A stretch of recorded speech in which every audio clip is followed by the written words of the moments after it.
am here at the Picklr here in New York at a very, very important cause, breast cancer awareness. The Baldwin family, yes.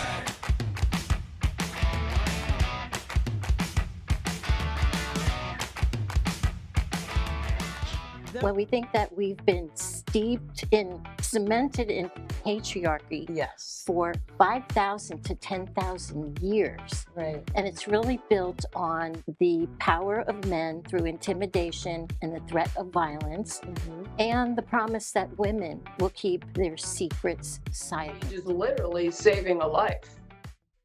I mean, you know, that's the reality, unfortunately, in a lot of public shelters, is that they don't all have, you know, great endings, and they're going to leave that shelter one way or the other. And if you can intervene and save that life, then I think that's really special. I think saving a life can change your own. Is known for her authentic storytelling, heartfelt interviews, and conversations that spotlight resilience, accessibility, and the human experience. At just over 1 pound and spending her earliest days surrounded by surgeries, machines, and uncertainty. Also do a lot of disability advocacy, talk about how to advocate for yourself.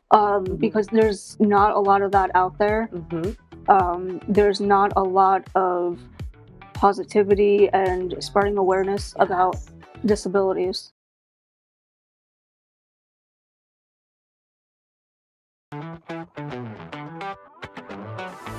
Woke up with stars in my eyes. Mirror says I'm more than fine. Got the fam, got the fight, got the fire. Gonna rise like a sun climbing higher. Sarah V, living abundantly. With free Sarah V, living abundantly. I'm Sarah V, and you're watching Living Abundantly. Today, you will hear stories that challenge norms, spark change, and show us what's possible when passion meets purpose.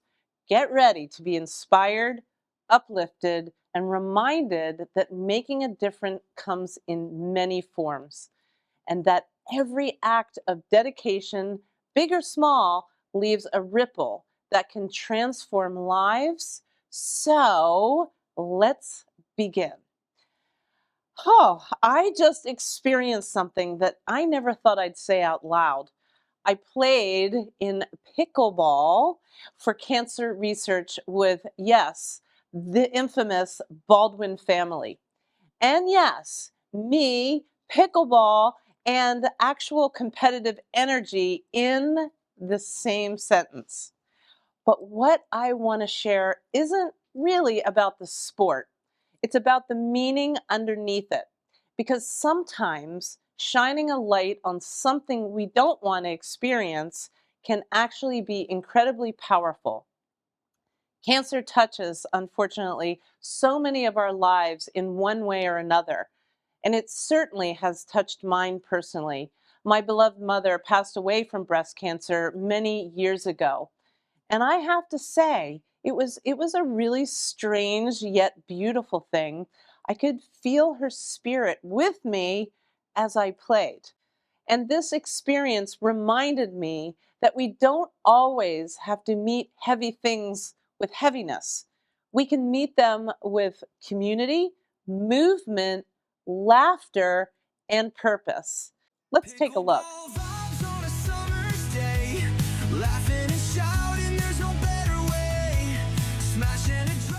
So, you would never know by my outfit, but I am here at the Picklr here in New York at a very, very important cause, breast cancer awareness. The Baldwin family, yes.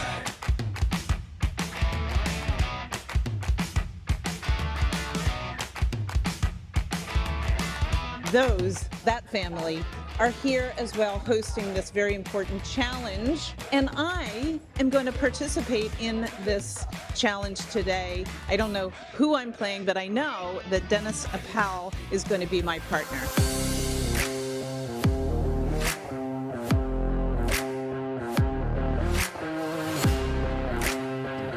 So I am so honored to be a part of this incredible experience. I'm here with Jane Baldwin Sasso. So many of us have been touched by not just breast cancer, but just cancer, the dreaded C word. And I just want to ask you, why pickleball? So my son plays pickleball. It's his favorite sport. Since college sports, he's jumped into pickleball, and it's sweeping the nation. Pickleball is the most popular sport. Everywhere you go, the tennis courts are becoming pickleball courts. So we thought we want to jump in on that. We want to jump in on something that's fun, active. A lot of women play. Yes. You can even play post-cancer, which is kind of nice. A lot of post-cancer patients play.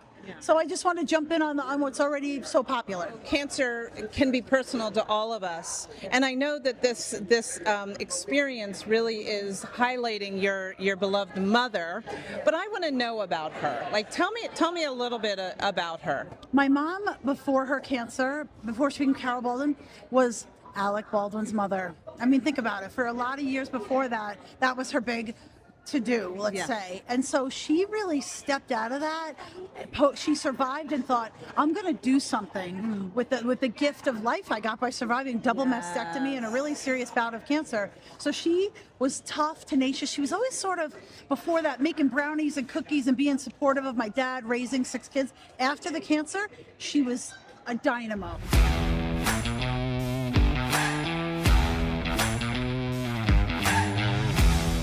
So we've changed gears a little bit. We are here with Sarah Whalen, 1999 World Cup soccer champion. Oh my gosh.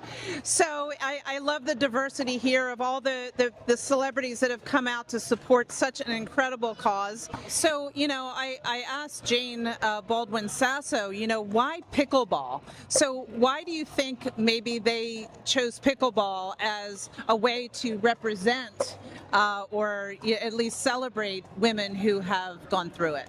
It's a really good question. If you zoom out, I think any activity that brings people together in a positive way, in a healthy way, is a great opportunity to talk about this, to shine light on it. And I think it's really cool that the people who are doing the Picklr, the owners and the people that are running it, find this to be something that they want to support and be a part of. I've never played pickleball. Today Oh, is my thank first God. day. I'm like team, I've never done this before. And by the way, it's like not that hard. No offense, everybody. I just played my first game. I think it's pretty easy.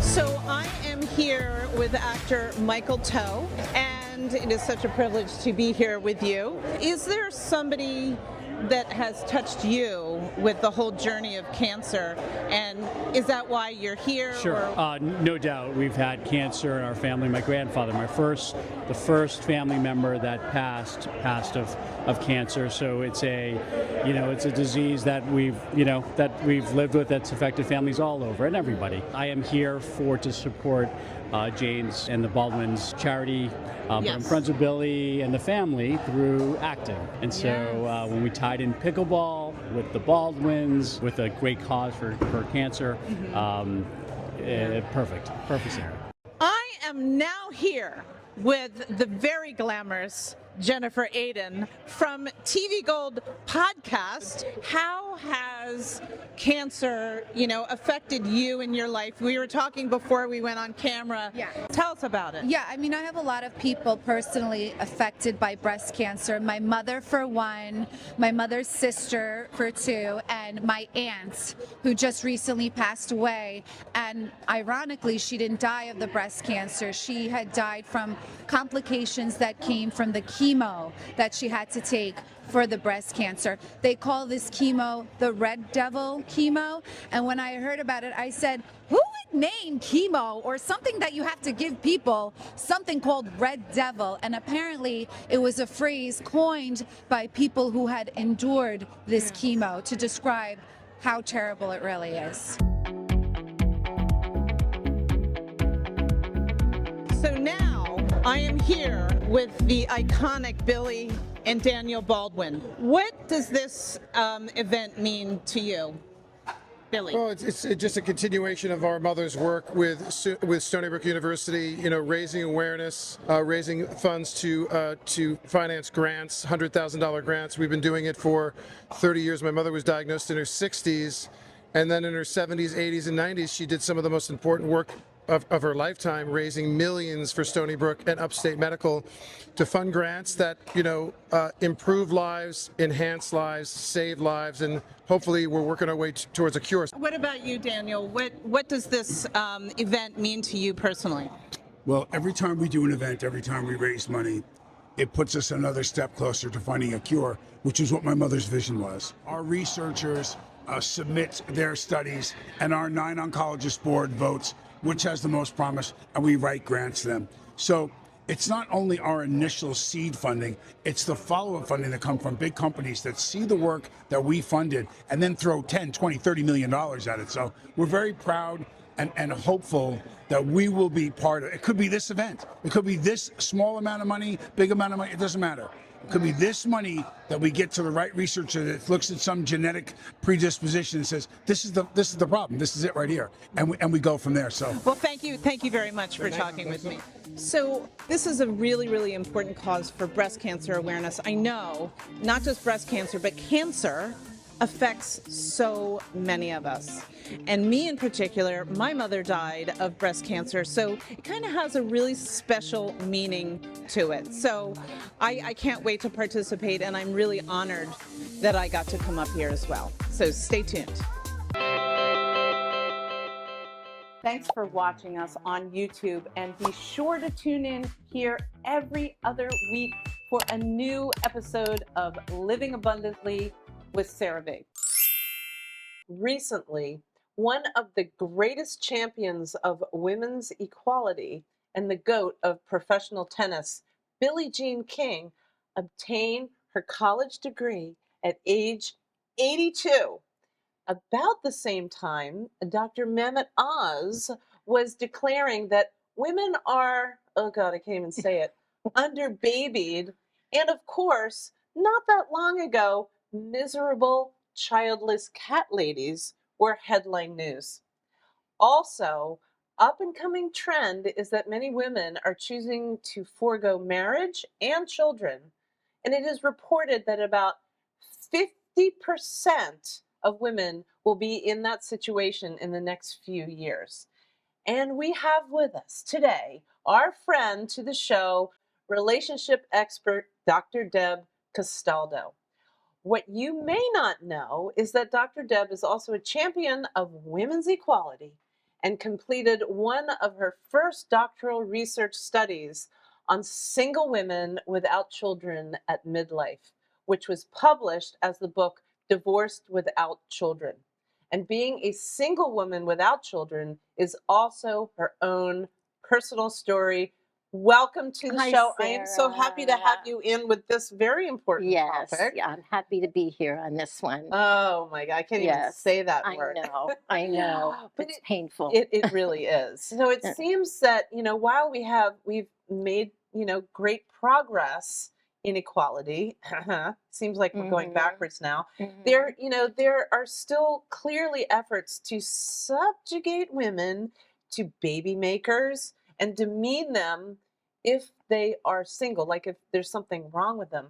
So have we really made progress? And, you know, yet why are we still struggling, you know, with these efforts to hold women back? I can even feel that like. Well, I think we've made a lot of progress institutionally, but in the culture, not so much. When we think that we've been cemented in patriarchy for 5,000 to 10,000 years. Right. And it's really built on the power of men through intimidation and the threat of violence, and the promise that women will keep their secrets silent. Right. So we are steeped in it. And I think this term underbaby that just recently came up is a testament to how far we have not come, because it's a a real insult, I think, to humanity to use a term like that. It comes from, if you go back, as I did in my research, to the 1900s, there were even worse terms Oh. of baby haters, barren, refusal to bear children, which was like an implication that you were demanded to have a child. There's a term called nullipara, which means produces nothing. Oh, nice. And then even the more modern terms, childless and child-free, Yeah. I'm very much against. And that was a strong outcome of my research. Oh, yes. We are not less of anything. We're Yes. not anything. We're not anything. So Yes. the outcome of my study was that I proposed that we get rid of all of those kind of words. And I shifted over to simply say women without children. But It's like kind of simple, Yeah. right?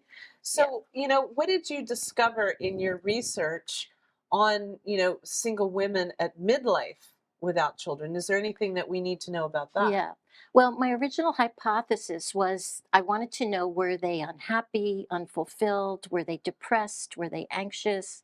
Did they have connections? And actually, I was one of them, not one of my study, Yeah. but I had the Yeah. same circumstance. Yeah. So what I found was about 99%, all except one person I studied, Yeah. were fulfilled. They were not missing being married. They loved living singly. Yeah. Some of them had not had a strong desire for children. Yeah. And then other ones felt they probably had not pursued it because they knew the marriage was not good. So That, to me, that is responsibility. If you are absolutely. in a marriage and maybe you see red flags coming up because you are a relationship Yes. expert as well. Yeah. But, if you see red flags and you decide that, what, I don't want to bring children into that Yes. into that situation, isn't that Yes. responsibility rather than being the less? Absolutely. And I think a sense of knowing yourself. There were some women that just never had a strong desire for Like, children. why are we being analyzed? Like, this Well, could be and like an hour-long show about yeah, this. I know the shaming Yeah, of it. it's the So shaming. Yeah. I came up with a new term, Yeah. which was called autonomous competence. Autonomous competence, Meaning okay. independent competence.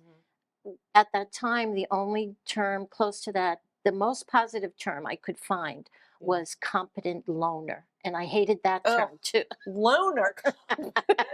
Oh I my know. God. So that was my Wow. contribution to the field, is that we should support women in all lifestyles and all choices. Language is important. So Yes. first of all, be careful of your language, Okay. then rewrite your own story.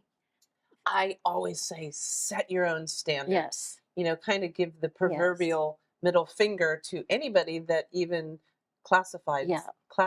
us as that. And I think these words are meant to shame women Okay. into subjugation. So rewrite your story without the shame and the guilt and the derogatory meaning. Rewrite your story. Yeah. And you can even write down your rewritten story. So that absolutely. you can keep reminding yourself that our identity is not what other people think, Yes. we And, write a news story where you Yeah. embrace whatever choices you are making or have made. And then another recommendation I have is, Yeah. how do we go forward from this? Yes. I think we have to do it one by one, Okay. person to person, Yes. couple to couple, family Man to to man. family, Man to man. man to man. Yeah. And I'm doing that, and Yes. just had an episode on my podcast where we talked about toxic masculinity. I wanna touch on that because that Mhm. is a huge celebration that Thank you you. have a brand new podcast. So can you Yes. just touch on that a little bit? Absolutely. So it's called Return to Love with Return to Dr. Love. Deb. Yep. And we're going deeper into issues about relationships. So far we have done the impact of childhood trauma on ability to love in adulthood. Okay. We just did toxic masculinity versus authentic masculinity. Yes. And I just had one that's not aired yet on what I call relational ROI in the age of AI. Oh, wow. How is human love Yeah. going to survive? Oh gosh. Well, thank goodness. Your work is amazing. Thank you so much for you. coming on the show Thank you for and sharing having me. all of this with us. So Yeah. thank you so much. Thank you. Stay with us. We have more guests to come. Are you loving this week's guests? So tell us your take in the comments section below, and don't forget to subscribe. There is nothing more abundant than sharing our lives with an animal who brings comfort, companionship, and unconditional love. Deborah Felin-Magaldi, board director for Helen Sanders Cat Paws, is the CFO and founder of Transit Marketing Group Incorporated. Through Cat Paws, she has devoted herself to hands-on rescue work and advocacy, helping improve the lives of animals in need and the people who care for them. Welcome to the show. Well, thank you very much, and thank you so much for having me. You are welcome. So let's jump right in. There is really something deeply powerful about the moment an animal learns it's finally safe. Why is adopting from a shelter or rescue more abundant than buying from a breeder? Well, I think it can be just literally saving a life.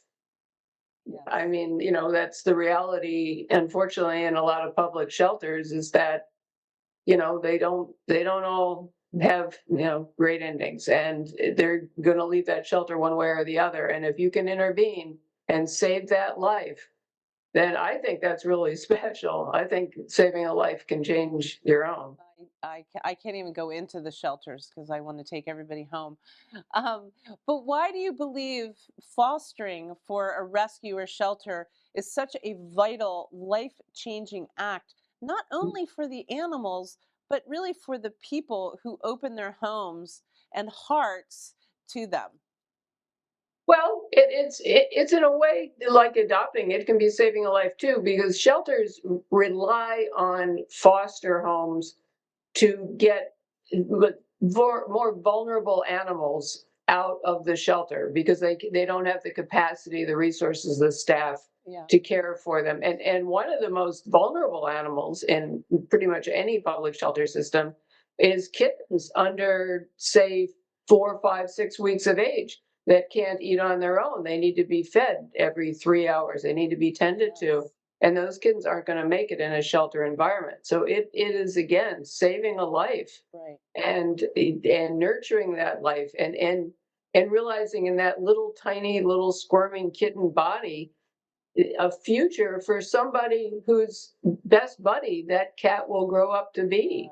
Yes, and behind every shelter door are animals, it just breaks my heart, still waiting for someone to see them, to choose them, and care enough to make a difference. So what are the most meaningful and heartfelt ways people can truly support shelters and rescues and help change the lives of animals who are still waiting for homes? I can't even think about it.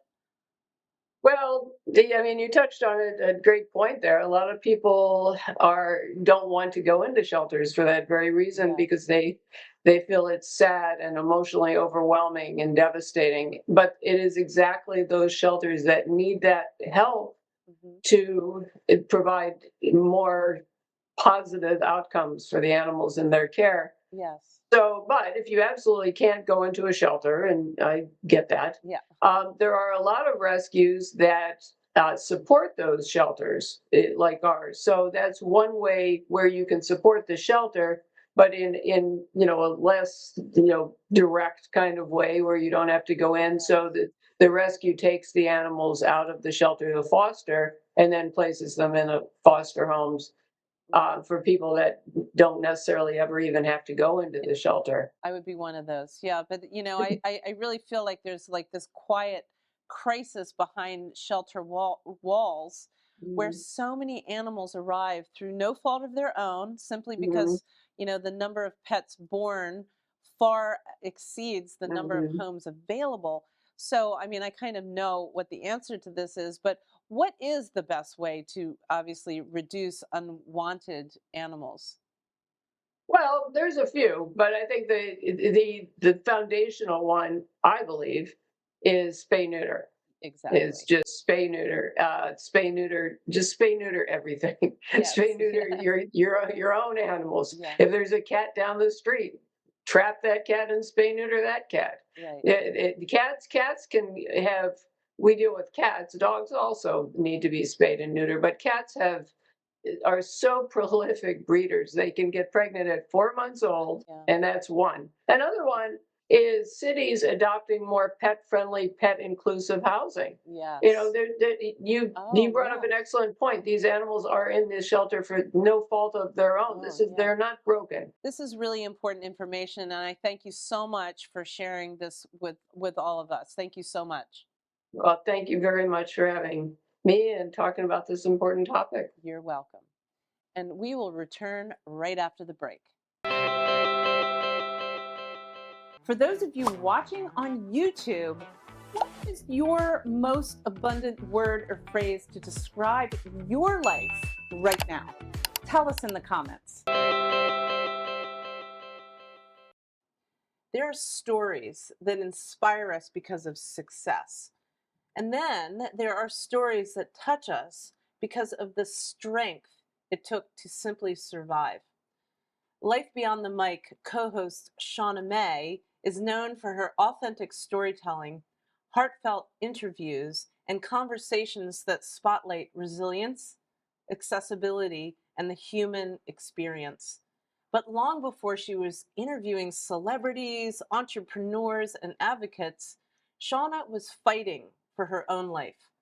Born nearly 4 months premature, at just over 1 pound, and spending her earliest days surrounded by surgeries, machines, and uncertainty, today Shawna uses her voice and platform to create meaningful conversations filled with humanity, perseverance, and hope, reminding others that our greatest struggles can often become the very thing that helps others feel seen.